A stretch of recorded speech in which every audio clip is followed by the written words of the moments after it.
Nama saya Marwoto, kebetulan pimpinan atau owner daripada PT Harapan Jaya Lestarindo atau lebih dikenal dengan Lestarindo Soccer Field.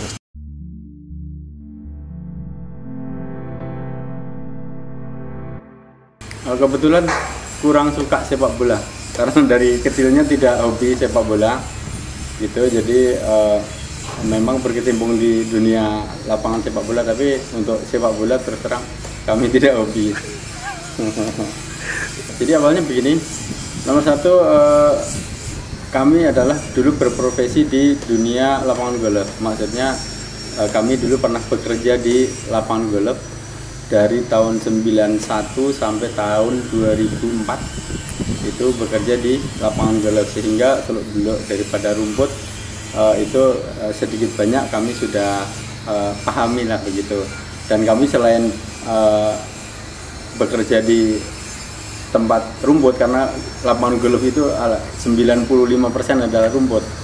Nah itu jadi selain kita bekerja di situ, kami juga merasa bahwa rumput ini adalah menjadi hobi gitu. Sehingga saat kami pernah lihat siaran langsung lapangan sepak bola di Eropa terutama, itu kalau dibanding dengan siaran langsung sepak bola di Indonesia itu kualitasnya berbalik sangat jauh sekali. Penampilan di TV-nya itu jauh sekali.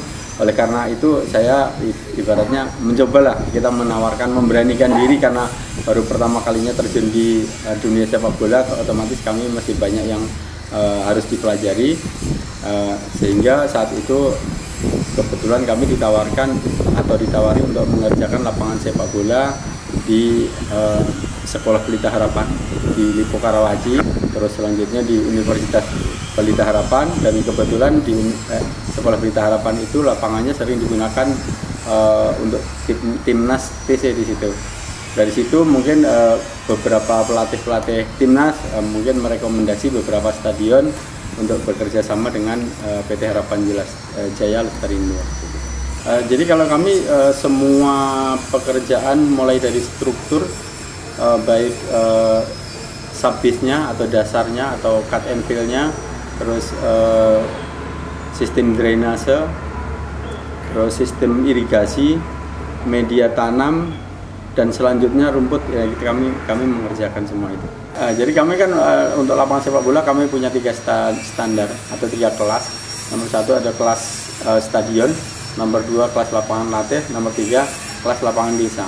Untuk penampilan sama penampilannya. Untuk penampilan permukaan, ini desa, ini stadion, apa ini lapangan latih, tidak bisa dibedakan. Yang membedakan adalah struktur di bawah rumput tersebut. Jadi apabila hujan lumayan deras begitu, kalau yang kelas stadion itu harus tidak boleh ada genangan. Tapi kalau kelas desa ya boleh ada genangan, tapi maksimal 1/4 jam harus sudah kering kembali.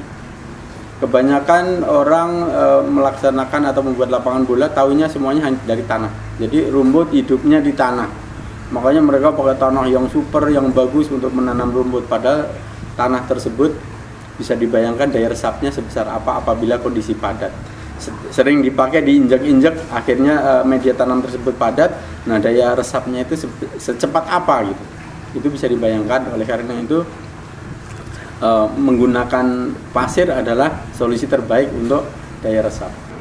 Rumitnya di lapangan-lapangan stadion Indonesia terutama adalah kebanyakan klub atau tim sepak bola Liga 1 itu berlatih di stadion. Jadi stadion yang kami rawat, yang tujuan utamanya adalah bisa siaran langsung dengan kondisi lapangan yang baik, yang ibaratnya yang mulus begitu, itu susah dicapai karena latihannya kebanyakan dilakukan di stadion yang untuk siaran langsung tersebut. Ya bisa tiap 2 hari sekali itu pasti dipakai. Sehingga ibaratnya rumput belum sempat recovery gitu, sudah stres kembali. Apabila kena sliding atau kena injakan pole, itu kan dia rumput tersebut stres. Jadi di saat stres kan tidak terjadi pertumbuhan begitu. Jadi untuk memaksimalkan di saat minggu depannya itu untuk siaran langsung, itu sebagai groundsman kami kesusahan lah gitu. Kan struktur awal pembuatannya seperti apa yang membedakan. Ada yang sesuai standar, ada yang tidak sesuai standar, bahkan ada yang asal-asalan. asal-asalan di sini saya sebut bahwa kemiringan tidak teratur.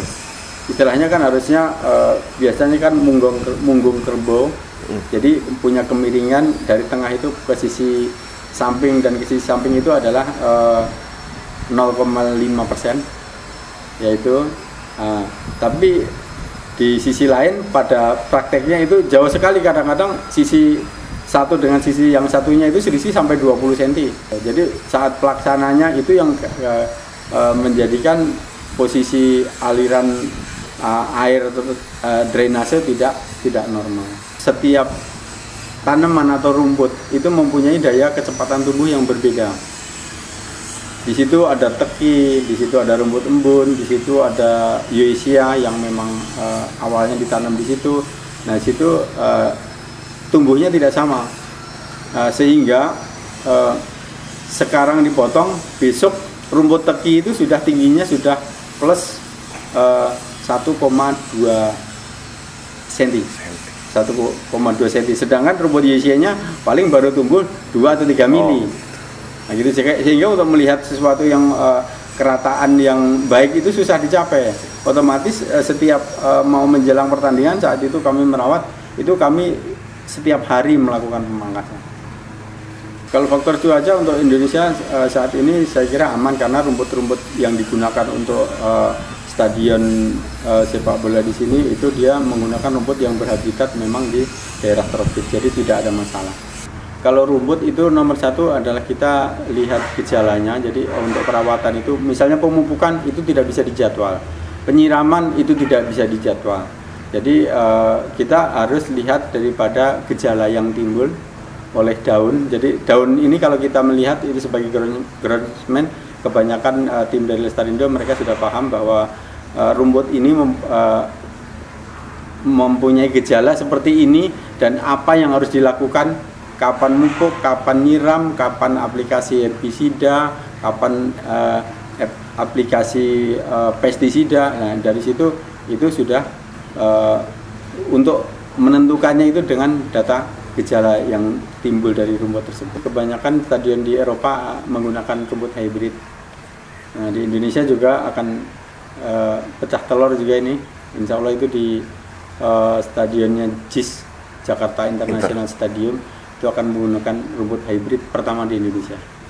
Jadi kalau rumput hybrid adalah kolaborasi antara rumput natural dan rumput sintetis. Jadi itu saling, karena memang antara rumput sintetis dan rumput natural itu saling bersinergi. Kenapa? Di saat misalnya untuk daya tahan sliding yang paling kuat adalah rumput sintetis. Nah, tapi di saat cuaca panas, itu rumput sintetisnya panas, tapi rumput naturalnya itu yang adem. Jadi ibaratnya itu saling bersinergi. Terus kalau rumput sintetis, dia cenderung habis dilewatin mesin potong dia akan tidur. Tapi dia akan kembali bangun karena kedorong sama pertumbuhan rumput, akan berdiri kembali. Beda sama rumput sintetis yang biasa tidak menggunakan rumput natural atau bukan hybrid. Seperti sajadah aja, kalau sering diinjak dia akan lepek. Dan untuk membangunkannya kembali itu udah sangat sulit. 95 banding 5%. 5%-nya untuk yang sintetisnya.